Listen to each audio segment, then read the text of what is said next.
Hi, I'm Nature Nate, and this is Waste Not, Why Not, a podcast on how not to save the environment. I'm an environmental researcher based in Taiwan. I work on energy, ocean, and waste issues. We're bringing back an episode we did earlier this year about straws. We said that straws don't really matter, but you keep asking about them, so here's an update. Starbucks made a new lid. We're now adults drinking cold brews out of what looks like a sippy cup. It's working out. Things are fine. McDonald's also did something. They introduced 100% recyclable paper straws. In the UK, they had 1.8 million of them. The supplier said that they needed infrastructure to recycle the paper straws, but in reality that infrastructure didn't exist, and the company didn't acknowledge that they made and sold a product that was unrecyclable. That's not progress. We mentioned that Taiwan was introducing a straw ban on July 1st, which covered 8,000 institutions. The ban included government entities, schools, malls, hospitals, and fast food chains. So what happened when the ban came in? There was some good and there was some bad. First, the good. Nobody died, nobody rioted, and no businesses were shut down because of the straw ban. International brands like Starbucks and McDonald's adapted. And local chains now no longer automatically give you straws. 7-Eleven used to give out straws with every purchase, even for things like beer. Now you have to ask for straws, and some don't even have them at all. The straw ban did not apply to small shops and night markets. The ban also didn't affect boba shops, which is probably why there hasn't been a big backlash here in Taiwan yet. Right now, I don't see design solutions by suppliers that take us away from relying on straws. There's substitution, though, to use paper straws or to use lids instead.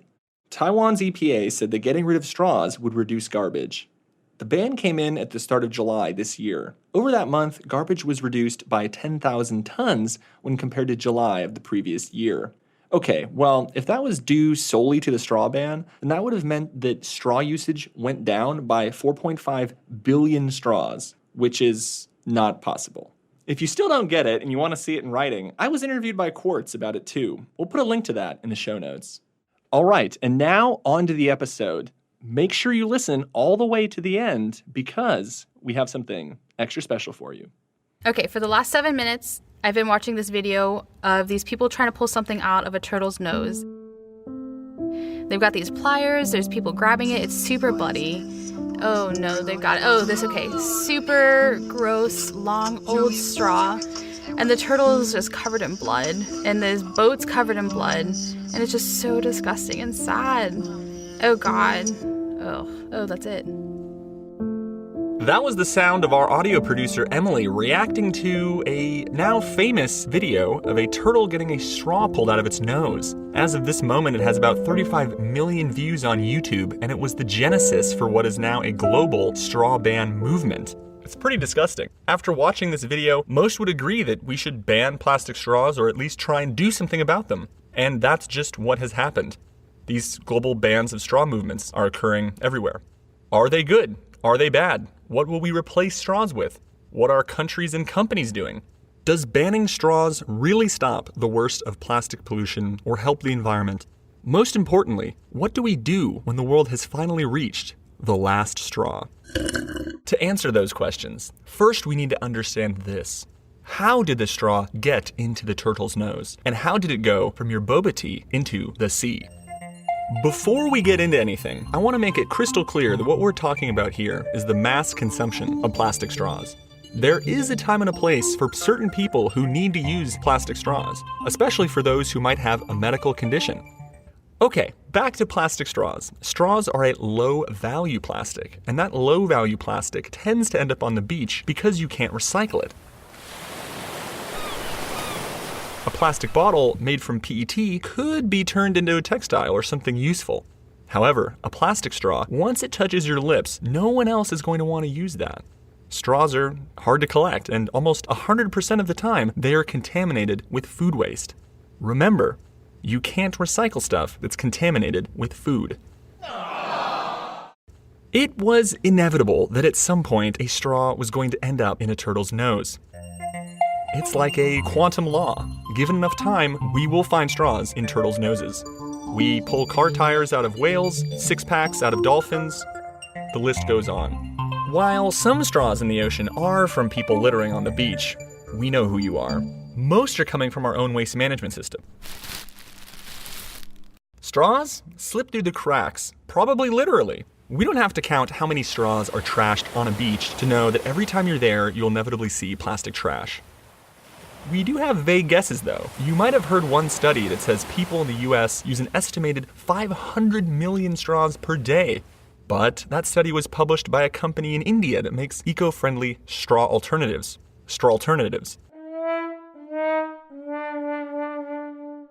So it's in their interest to make the problem seem huge.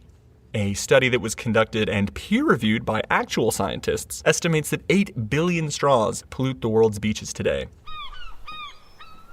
But at the end of the day, the problem isn't necessarily the straw on the beach. It's that they were even created in the first place. So, what's the problem with plastic straws? Well, first, with the production of plastic straws, we need to drill for oil. Then we need to take that oil and refine it, crack it, we need to process it. That creates air and water pollution at every one of those stages. Then we need to turn those into plastic pellets. We take those pellets to a factory. Then at the factory, we need to extrude those out into straws. And then in straw form, they get some dyes, additives, packaging. Then they have to be transported and sent to a store. At each one of those stages in its production, a straw is causing damage to the environment. It's not just the straw on the beach, it's the straw as it's born that hurts the earth. The International Coastal Cleanup Report from 2018, which we've linked in the show notes if you have a fetish for plastic pollution numbers like I do, found that straws and stirrers are the 7th most common item found in cleanups, with about 643,000 collected on just one cleanup day. If we stack those end to end, you would need to drive an hour to reach the other side. Wow, that's a lot. But I want to remind you that the straw on the beach is just the visible symptom of the pollution. It's not the bulk of the damage. Those 643,000 straws, they created environmental harm at every stage of their life cycle. They just happen to be picked up on a beach at the end of the day. But people are eager to ban them anyway because they are such a visual burden. There are a couple of different ways we can approach this structurally, but bans do have a place. They can help. Within that context, what are governments doing? Well, so far, fewer than 30 countries in the world have passed straw ban legislations. Taipei, Taiwan, where this show is recorded, was one of the first ones, and that ban is rolling out on July 1st. It's going to cover 4 different sectors to start with: department stores, fast food chain stores, schools, and government entities. This will cover about 8,000 locations nationwide. How are they going to enforce this ban? Well, through fines and written warnings in the beginning.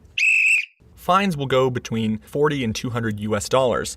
Now, if this is per straw, that's great, but more than likely it's just for each infraction. So we're not sure how this is going to play out yet. Again, the ban is launching in July with full implementation by 2025. Altogether, this is one of the farthest reaching national bans in the world. And this is a really big deal for a country that lives and dies by boba tea, which requires a straw to consume. So what's going to happen with packaging? How are entrepreneurs here going to adapt with this policy regulation? What will it do to boba? Is it the death of boba?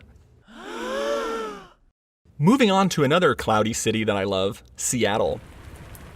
Seattle was the first city in the US to ban plastic straws, and that started with a trial that began in 2018. Violators are hit with a $250 fine, but no fines have been given out yet. The city said that the first year is sort of a trial year. They're working with businesses to educate them on straw alternatives. Also, there are exemptions for medical use, which is kind of funny if you think about it, that straws are going the opposite direction as cannabis.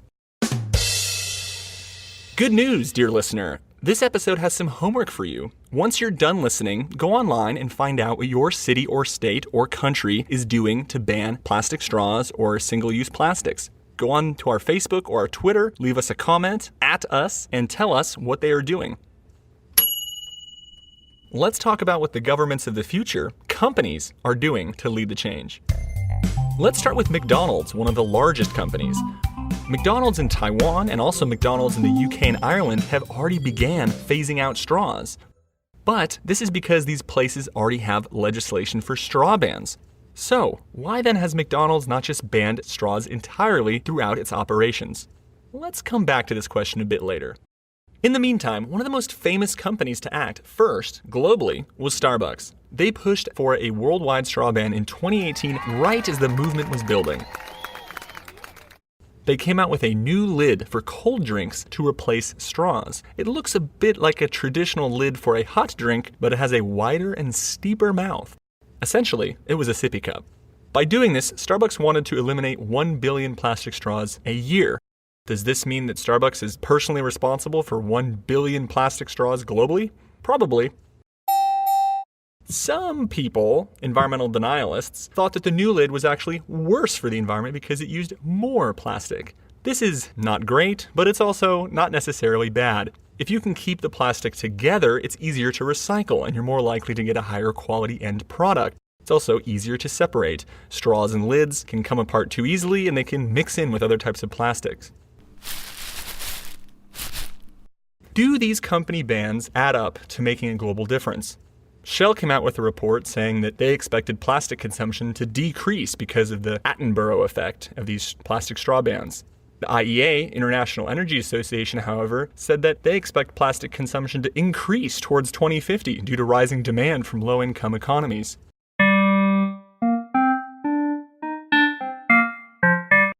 If these bans were having an effect, then we would know because we would see these plastic companies publicly worrying about it, disclosing it as a risk.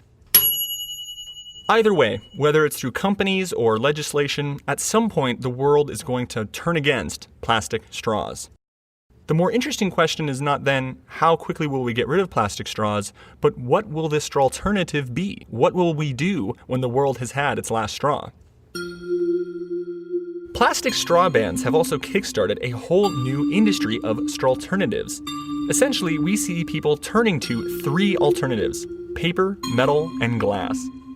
Paper is the mass-produced solution, and it's one of the worst alternatives. You heard me. Paper is not your friend. To understand why paper straws could be worse, let's look at how they're made, and then let's look at how paper bags stand up to plastic bags to extrapolate from there. First-time trees. That's right, many paper straws are made out of virgin trees. They come from tree farms, which have large environmental impacts as well, and they are not using recycled paper in packaging because many countries and cities have legislation banning the use of recycled materials in food contact packaging. You may have seen some organic paper straws as well, and that doesn't really matter either because you are still cutting down trees in a tree farm. How much pesticides they use does not really impact the total amount of energy and carbon they're emitting. Paper straws, like plastic straws, are also not recyclable. After use, they become really soggy, so you're not going to turn a paper straw back into a paper straw. You're just making more trash. We assume paper straws are better because paper biodegrades. Paper is renewable. Therefore, paper straws are the renewable alternative to plastic. Right? Right? Well, probably not. And I say probably because, to my knowledge, nobody has really done a full life cycle assessment on the impacts of paper straws. This is important for something like paper, where it actually has more of an environmental impact than you might think. Even if we don't have life cycle assessments yet for paper straws, we have many to draw from for paper bags. Numerous studies have compared paper and plastic bags. Pretty much overwhelmingly, you can look at any of those assessments and find that plastic has a much lower environmental impact than paper. Some studies claim that it's 9 times better to use a plastic bag for the environment than a paper one. Other studies found that you need to reuse a paper bag at least 3 times to equal the impact of a plastic bag. Does that sound feasible to you? And how could this even be possible? Paper is supposed to be the environmentally friendly alternative. Well, think about the process.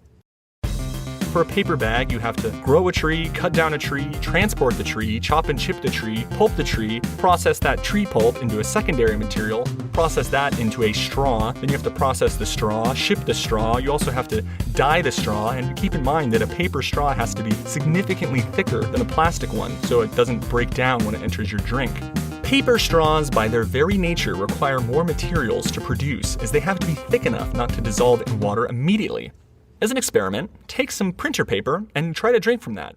Go ahead, I will wait.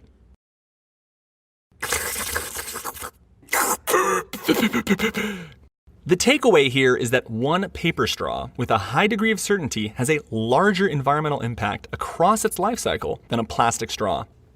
Plastic straws take much less energy and fewer resources to produce. They are more efficient. That's right. The number one alternative to straws at this moment, paper straws, are bad. I am in no way saying that plastic is sustainable. It's not. But rather that for certain applications, plastic has a lower environmental impact by unit of weight due to how efficient it is to produce. Now, that's for paper straws, which are disposable. Instead, let's talk about reusable. So, two good alternatives that are reusable are metal and glass straws. The key takeaway here is that they are reusable. They're basically the same in a lot of ways. Metal is recyclable and easy to obtain from recycled sources, depending on the country laws, but it takes more energy to produce. Glass takes less energy to produce, and it can be made of recycled materials, although it also probably isn't. And it can break more easily, at least if you are a klutz like I am. Here in Taipei, we're starting to see restaurants and cafes switching to straw alternatives. Let's hear from one of those restaurants, Yu-Chen, on how they're making that transition happen. I think the first month we used plastic straws, and I was seeing how many straws we were going through every day.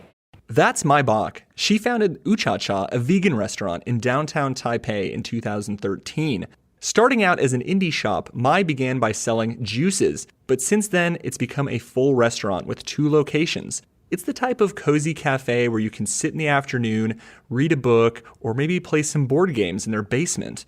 They too tried using paper straws before eventually moving on to metal. So the second option we went to very quickly was paper straws. People would sit with their drinks for 30 minutes and all of a sudden the straws were just non-functioning anymore. When you had no straws, was there pushback from people, or was everyone... For the takeout, if they really wanted it, we gave it to them because, being in a consumer-centric service. So we had to kind of battle that. And so we had to find a solution that would appease them, but also make me not feel like a horrible person. I researched a few different materials. We thought about glass. And so I looked into bamboo, and I looked into some other alternatives. We were looking at all packaging materials, all takeout materials. So metal straws are what you went with? Yes. And then Taipei City has the ban. That ban didn't affect you at all, I imagine. No. And also, it's not going to affect small businesses for a while. There's going to be a lot more oversight on the big companies first, the high volume usage. So there's still kind of this gray area as we transition that a lot of small businesses are going to have to figure out how to transition and what their alternative is going to be.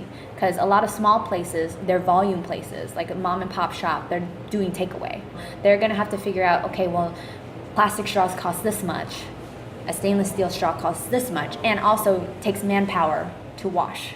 So there's a lot more costs involved with that, and plastic straws are dirt cheap. And so the oversight and for the ban to go into effect, it's going to take a while for businesses to change on their own because it's going to cost them a lot. At the end of the day, it isn't glass versus metal. It's that we want to eliminate single-use disposable items entirely. The real problem is therefore not paper or plastic, it's disposability. As long as we have any kind of single-use object, we will never really have a good environmental outcome. Paper, cut down trees, use more energy. Plastic, take the dice roll of ending up in a turtle's nose. What then can we do as individuals? Waste not your time with paper straws. Why not take real actions?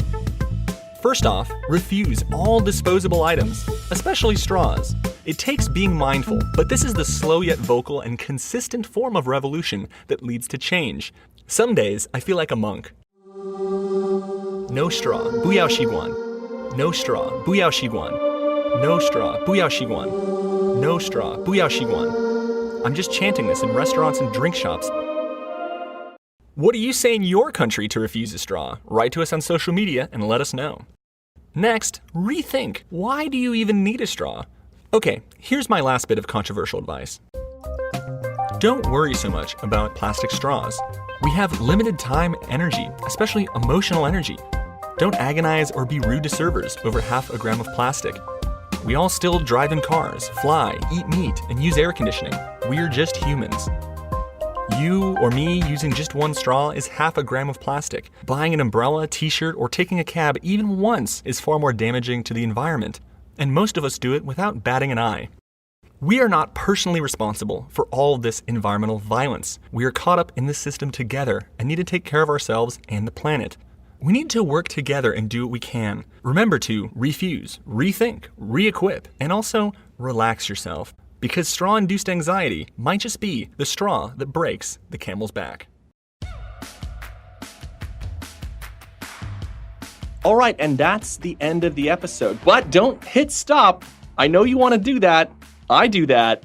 But hang on, keep driving in circles, or actually just stop your car and keep listening because we have something that you want to hear. Every episode, I finish the episode saying something like, if you have any questions for us, send us a question at ask@wastenotwhynot.com. And either none of you listen to that part or none of you ever send in any questions. But today we're fortunate to have Chris Liu, Patreon and fan of the show. I hope he's a fan of the show. He at least listens to it. Here today, and he's going to ask us a question. So you don't have to be scared to send us questions anymore because someone did it first. Hey guys, I'm Chris. I'm from Oakland, California, and I'm a huge fan of the Waste Not Why Not podcast. I've been listening to the podcast from the start, and actually I've been friends with Nate before the podcast came out. I had met him the last time I had visited Taiwan through a friend, and I learned that he was an environmental researcher, and I felt like both me and people my age needed to learn more about climate change, the complexity of it, the possible solutions, and what were not the solutions. Listening to a podcast is free. I don't have to pay, but I feel that it's necessary to support this podcast because it's so important. And I think the content Nate gives is brutally frank and honestly something that just isn't covered in most mainstream news media. And if we're gonna get through this, we're gonna need to have a frank conversation. And that's why I'm a Patreon supporter. You know, I felt like that was a necessary thing to support from the get-go. So my question for Nate is, in the last episode, you talked about the COP summit that recently ended, and I've been following the news because of its sheer importance for countries to set targets to meet some kind of goal that will give us a chance by 2030, by 2050, to limit the amount of carbon that's emitted into the air. And it was kind of no surprise to see countries like the United States and Australia essentially push back against any kind of additional commitments. But one country that oddly enough didn't necessarily make the headlines a lot or at all was China, despite a lot of fanfare about it leading the way in a lot of facets with regards to tackling climate change. And I wonder what exactly is up with that. That's a really good question, Chris, and I don't know if I have an answer that will be fully satisfying, but I used to work in China on environmental issues, and in fact, the reason that I came to Taiwan was originally to improve my Mandarin and then later on go to China and do environmental work there. However, before going to China, I was able to work on a short-term consulting project related to understanding China's capacity for marine conservation, which at the time, and still is something China never talks about. During that research, I came to the conclusion that because China's Navy controls their ocean areas, it's almost impossible to do marine conservation there. And also because during that time, during that research, I was meeting with Chinese NGOs, talking with Chinese environmentalists and people in the CCP about how they were approaching climate change and the environment in general.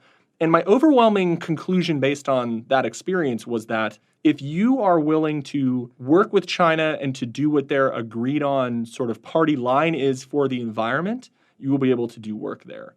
But in no way is China actually environmentally ambitious. To be fair, China has built a massive solar PV industry, a massive wind industry, and is responsible in a large way for driving down the price of solar globally. So China has contributed in that way. And it's true that China is now enacting environmental safeguards and that a lot of their coal factories within China are high quality and low polluting. However, if you look at what China is doing internationally, they're building coal plants, they're building oil refineries and large infrastructure projects with little regard for the environment. If China was serious about climate change and the environment, there would not have been a better time than the past 4 years for them to play an outsized role. Because the US, the largest economy, had, abandoned the Paris Agreement and totally stepped back from climate negotiations, this would have been the ideal time for China to jump in. China already plays a strong role organizing the G88, which is a very large group of lower income countries. And in general, China tends to dictate what all of those countries say for climate policy, not out of like a Orwellian state control, just in that they have similar interests because China does not want to pay for all the climate emissions. So if China was really serious, this would have been the time to show the world we take climate change seriously. Look at all these things we've done. They didn't do that at all. To me, this says China is conveniently interested in profiting from climate change and environmental protection where possible, and to do the minimum amount to delay protest and action from its citizens. Shanghai just recently started sorting for recycling in 2019. They could have began that process at any time, allegedly because they are a authoritarian, centrally organized government. Why did they do that in 2019? Why not earlier? Why doesn't China just stop using coal altogether? Because there are economic reasons, because China is a polluting government as well. So what I see is China behaving like most other nation states and not doing anything that is particularly environmental. And I think it's dangerous to see a lot of environmentalists point to China and say, hey, look, they're doing a lot of green stuff. They bought all these buses in Shenzhen. Well, that's because China is also building these cities for the first time, and they're making the wise choice of purchasing the right technology at that time. But to say that China is environmental more so than another country like New Zealand or Costa Rica or the EU is ridiculous. As always, I'm Nature Nate, and this has been the Waste Not Why Not podcast. Do you have a question for us? Send us an email to ask@wastenotwhynot.com. Subscribe to our show on Apple Podcasts, Spotify, or wherever.